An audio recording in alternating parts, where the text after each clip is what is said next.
Hi everyone, welcome to the Flip Collab number 2 for A2 our report for EDU 1006 Teaching and Learning in the 21st Century. I'm Rachel and I'm going to chat to you about some things that you're going to need to know to get started for this next assessment.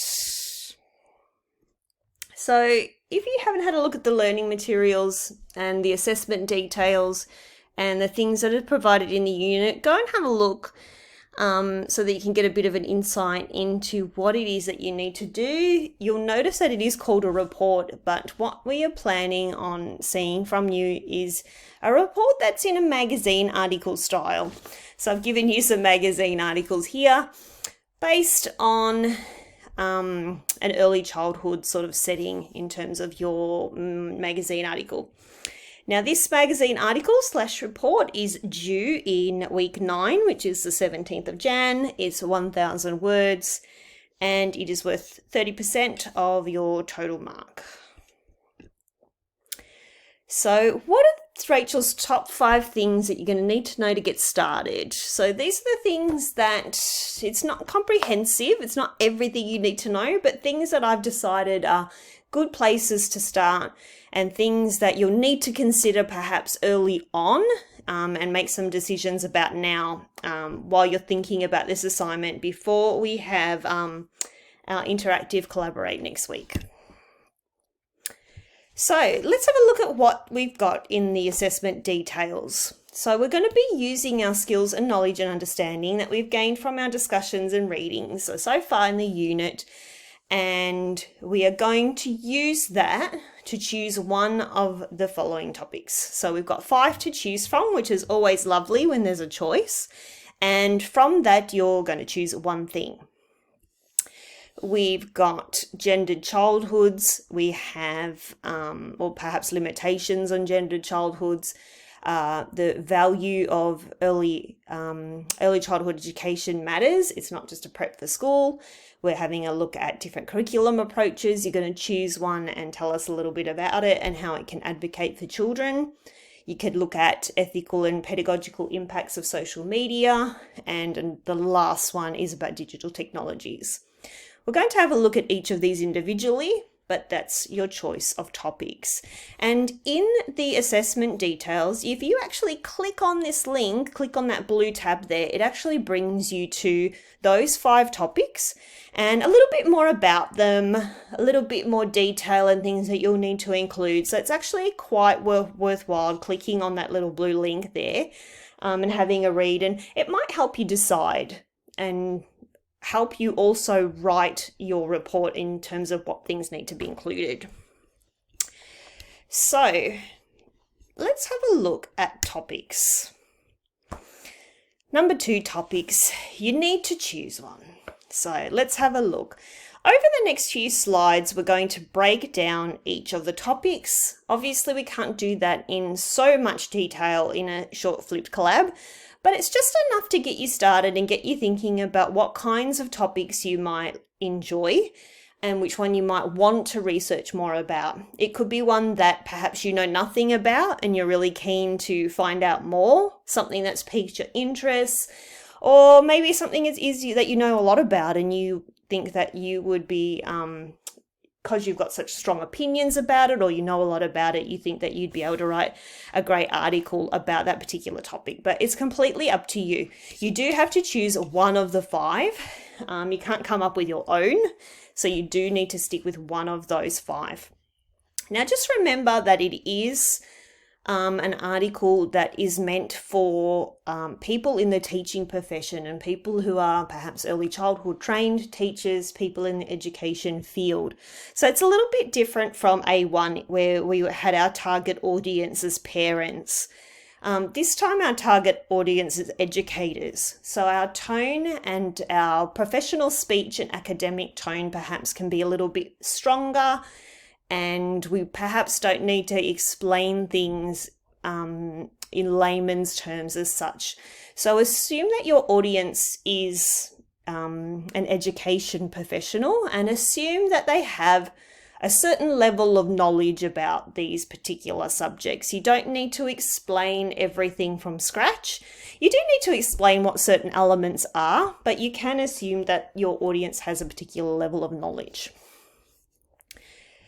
What I found really important, and we're going to talk about the rubric at the very end of this presentation, but just to link it in a little bit with the rubric here as well, is that it's actually looking for, in terms of content, so in terms of descriptors that are not about, your personal literacy and APA, we're looking for identify factors that drive change in early childhood.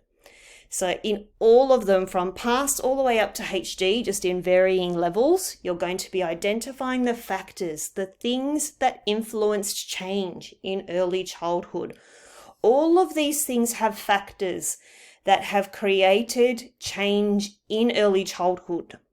So because issues with gender is particular topical, and when we think back to what we learned early on in the unit about social change influencing pedagogy and influencing curriculum and influencing education, you can see how these types of topics actually do change what we do with our kids in early childhood, in primary, in all sorts of education. So we're talking about things that impact, and they're making changes, and they're the factors that drive change. So always keep these factors that drive change at the forefront of your mind, because that's something that you have to link to. You have to talk about 21st century learning and the things that you've learnt about in 21st century learning, perhaps like your critical thinking and collaboration and communication and teacher as a facilitator, teacher as a co-constructor. So all of these sorts of 21st century ideals in early childhood and what we value in early childhood, we have to keep all of these at the forefront of our minds when we're having a look at these issues up the top. So always keep 21st century learning. From A1, you know what 21st century learning is and means. And from A1, you know that certain elements drive change. Certain factors are driving change, and you can touch on that and connect to that knowledge. So let's have a look at these topics in a little bit more detail. Now, as I mentioned, we can't talk about everything in such detail here, but I promise we'll give you some more support in the actual interactive collab itself.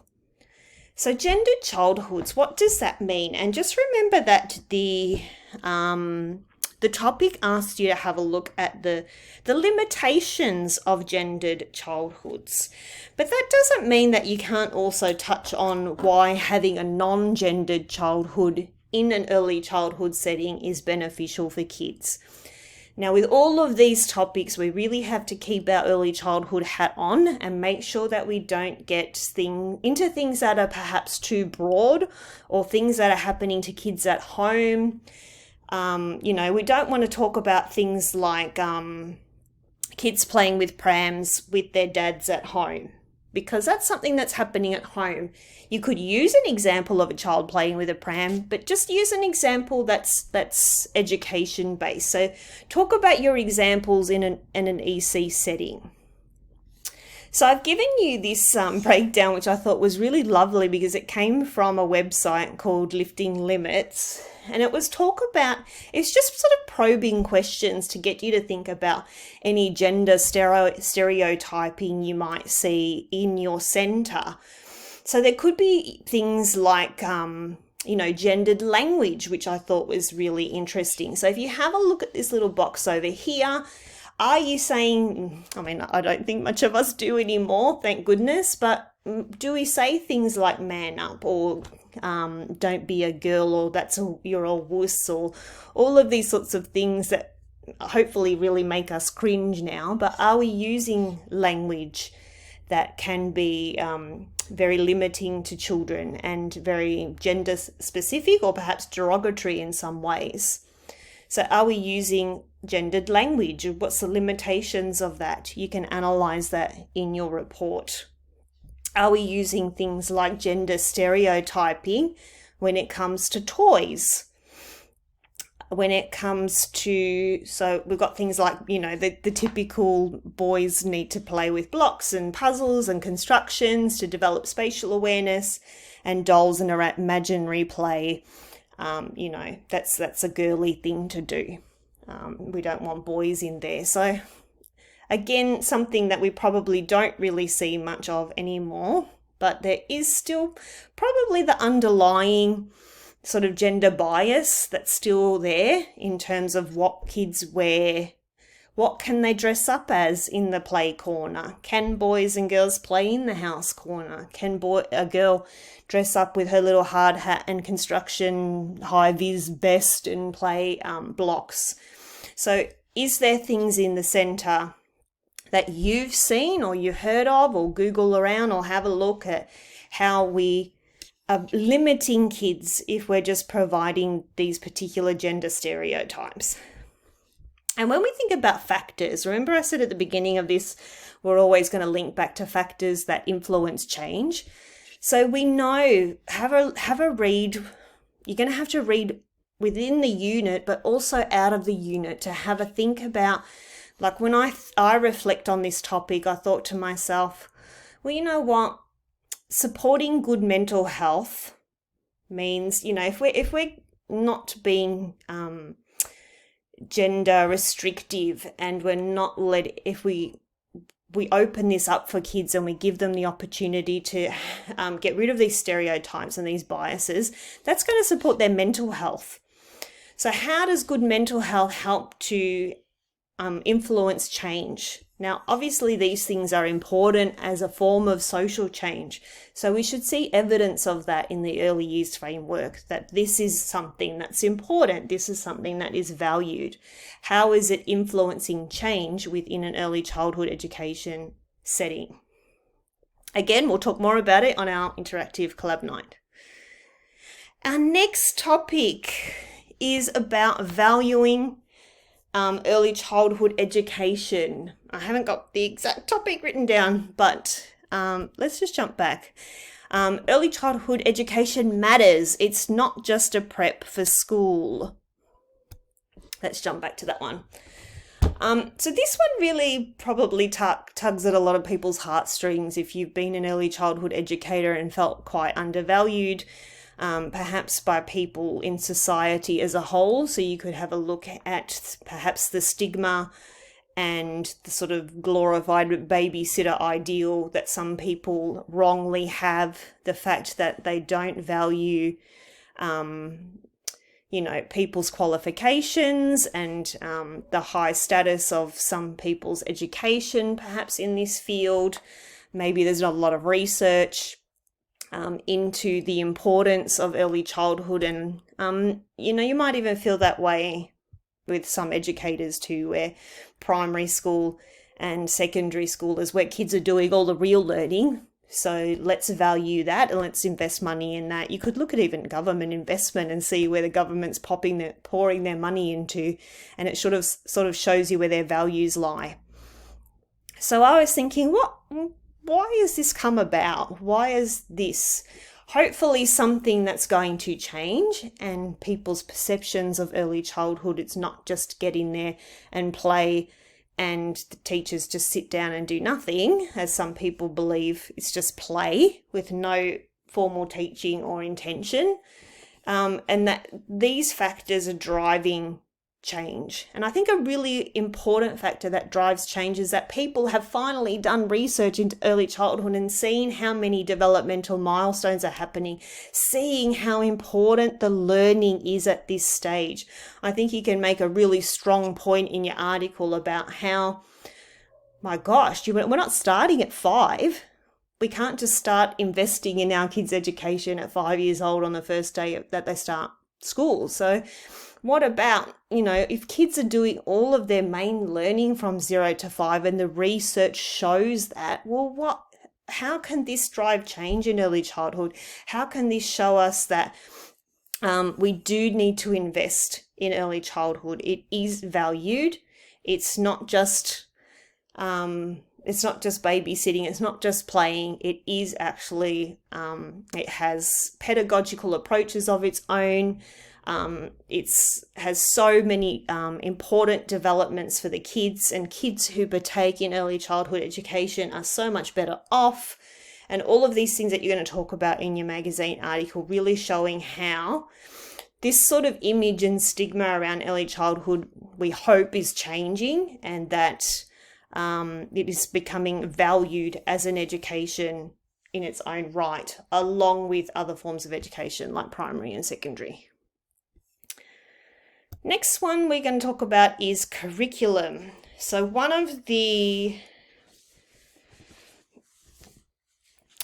of your choices is that you are going to choose a curriculum approach that values a child first or has a child-centered approach.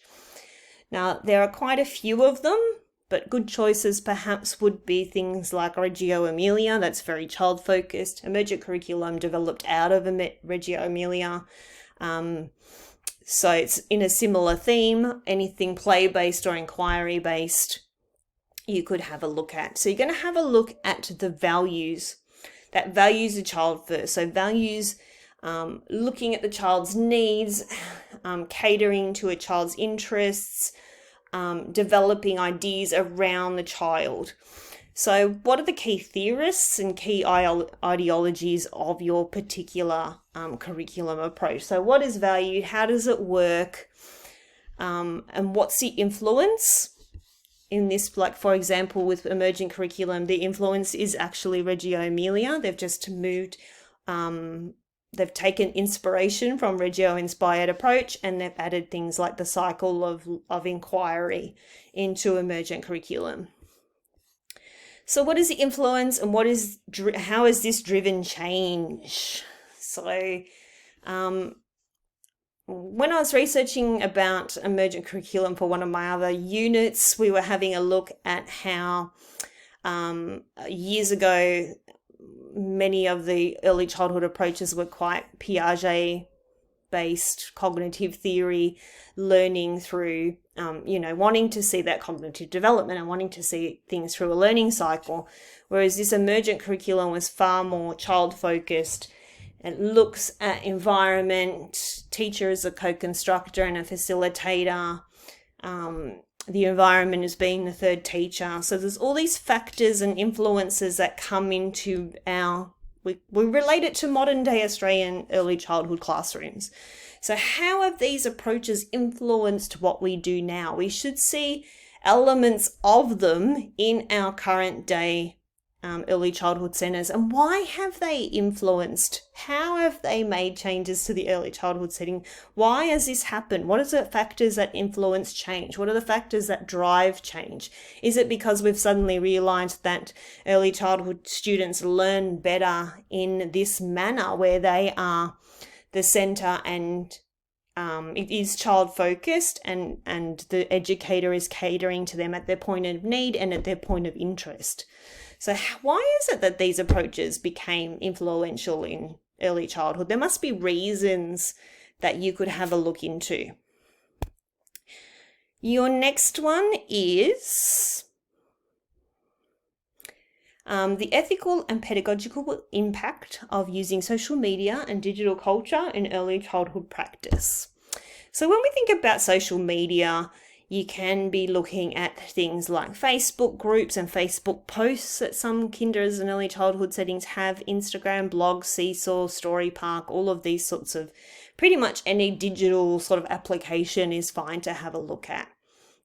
So what are the factors that influence change? So why have these things had an impact in the way that we conduct ourselves in an early childhood setting? How have they influenced? Sorry guys, I just had a bit of technical issues. My computer storage was full, so I really need to get some things cleaned up on this computer. Anyway, back to the ethical and pedagogical impact of social media. So have a look at the factors that influence change. So things that I thought will influence change in how we operate in our centre.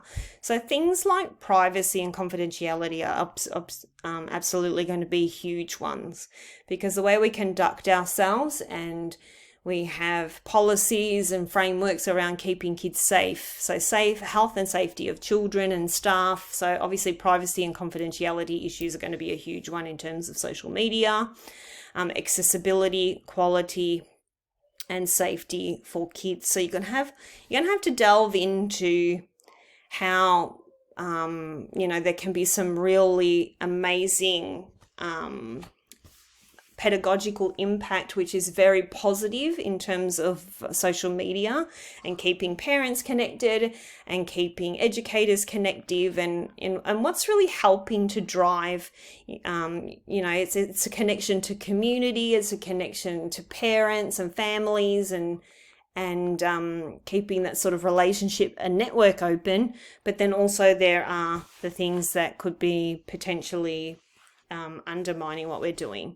So just remember, in terms of pedagogical change, so the ethical change is going to be things, or ethical impact is going to be things like your privacy and confidentiality. But you think about the pedagogical impact. So think of pedagogy as your teaching side of things. So how has it impacted, perhaps in a positive way, how you can teach kids and how you can get that learning story across and learning relationships and all of those sorts of things.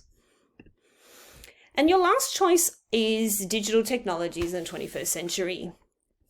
This is just a lot more broader than the previous topic. From what I can see, the last one was talking specifically about social media impact in early childhood education, and this one's talking about 21st century skills in terms of digital technology. Digital technology, again, thinking about the impact it has on kids in early childhood settings and how it can influence what we do and drive change. Think about how it has driven change in classrooms in early childhood settings. So I just grabbed this out because I thought that this was excellent. We've got critical thinking skills. It helps to really foster these 21st century skills. And remember, I said to you at the beginning, we're always linking back to these 21st century skills. So thinking about critical thinking and creativity and collaboration and communicating, and having an example of how technology can help with all of those things. Have a look on this side. Where would we be without the digital technology to be able to show parents this, or be able to document our projects and our work with students if we didn't have a means like this to be able to record and reflect and document what we're doing in the classroom. In early childhood, it's so important to observe students and take notes, and having digital technologies really helps you to be able to do that, because you have photos of the kids that you can look back on, and you have digital sort of programs and things that you can show parents. So think about digital technologies and think about the impact on kids and how it improves the learning experience for kids. So they're your 5 topics, and you will need to choose one of those topics. And again, we'll talk more about each of those and give you some more ideas about what you can include in the actual content part of your article in our interactive collab. So the third thing that I think is really important for you to know is formatting your article. So it is a magazine article, so you can't just hand it in as a Word document as such. You can't hand it in as an essay or report format like you just normally would hand in any particular assignment. So it does need to be in a structure that is a magazine style. It looks like a magazine. Just jumping ahead to this side, this is what we mean. So you can see on this that you have, your clear headings, your images. You can see the way that the font is written in this magazine style. Yours needs to do this, where you have columns of writing that go down like this, and you can see that it looks like a magazine article. Let's just jump back to the previous slide and have a chat about each of these dot points. Obviously, you're going to use clear and concise writing. You're going to have an introduction that grabs the reader's attention. And if we just jump back on this slide, Usually with magazine articles, you have something that's maybe a little bit bigger. This one has a little introduction here that just sort of sets up the article and gets you thinking about what's happening. We are going to use clear headings and dot points if needed. We're going to use an appropriate tone for an EC profession. Now remember, we spoke about at the beginning of this presentation that it is for early childhood professional people. So you need to bear that in mind as your audience. You do need to use quality illustrations, and remember all of these are part of the rubric. So if you don't have things like, it would be very sad if you didn't pass the assignment just because you didn't have quality images and your writing was amazing. So we're going to talk about the rubric at the end. Make sure you include everything. You need to format it like a newsletter style with columns and large headings. Write in a friendly but professional manner, rather than a strictly academic style. But remember, it is academic in the sense that it is an early childhood magazine that is targeted at education professionals. Every child aims to present a bright and attractive magazine that will entertain as well as inform. So, if you have a look at our example on the next page, the one that we had a look at in our weekly unit content, it's bright, it's got pictures in there, headings that are clear, and make sense. We are going to have a key quote, and I'll show you more of those when we get our little examples going for our interactive collab. So you'll have a little key quote that someone has about your topic. You're going to have a conclusion that finishes it off, and then you're going to have your reference list. Now, programs you can use is number 4. It's important that you decide early on perhaps what you're going to do. Now, in previous forms of this unit, students were told that they had to use Adobe Spark. I think that's what happened the last time this unit ran. You do not have a program allocated to you this time. We do still have all the Adobe Spark resources, and we do still have links in the assessment details that talk about Adobe Spark. So it's important to have a look at those if you're interested in using Adobe Spark. Apparently it's great. I've never used it before, and I know that some of you are like, oh my gosh, I don't think I've got the time to learn a new program. But if you do and you want to, all of the stuff is there. We've got stuff in our Padlet that I've just decided to leave in there, because if you do want to use it and have a play with it, or maybe you've used it before but you still would like a little bit of help, I've left it all in there, but you don't have to use it. Apparently you can use Publisher. I'm not sure. We'll have a brainstorm in our interactive collab about if anyone else knows any amazing programs, but there's not one particular program. However, I imagine it would be quite a nightmare trying to format this in Word. So you might be better just getting a program that's special to this sort of magazine layout, unless Word has a magazine layout. I haven't really had a look yet, but you'll need something that helps you with the formatting. It's going to be super hard to do it on your own. So program is up to you. You're not set to one, but maybe choose early on so that you know what you're going to do. And the last one is number 5, look at the rubric.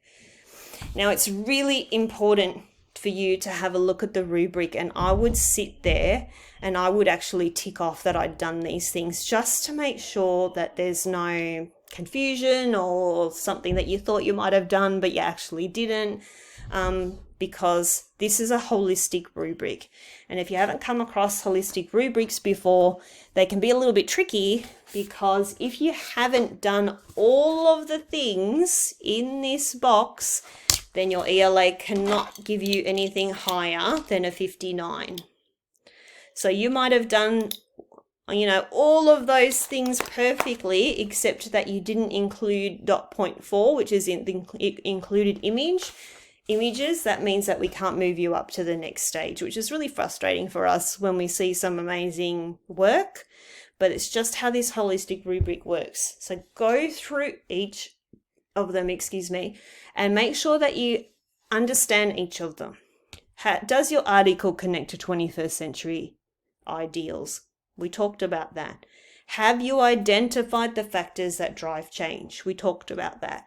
Is it clear and concise? That's an easy one. Have you got pictures that are relevant to your presentation? Relevant to your report. If you're talking about gendered childhoods, we should see pictures that are relevant to that. If you're talking about digital technologies, we should see images that are relevant to that. You made connections to the readings, so you have to use the unit readings. If you don't, then you won't meet that criteria and you won't move to the credit section. Doesn't mean that you can't use other things. When you read further than the unit, you always do better because you've got a broader understanding, especially with things that need further research, but you have to include unit readings as well. And it's well written, pretty much is the next dot point, and you've used APA is the last dot point. You've used APA correctly. So please have a look at that very, very carefully. Thanks so much for listening. We'll see you in the interactive collab next week. Bye.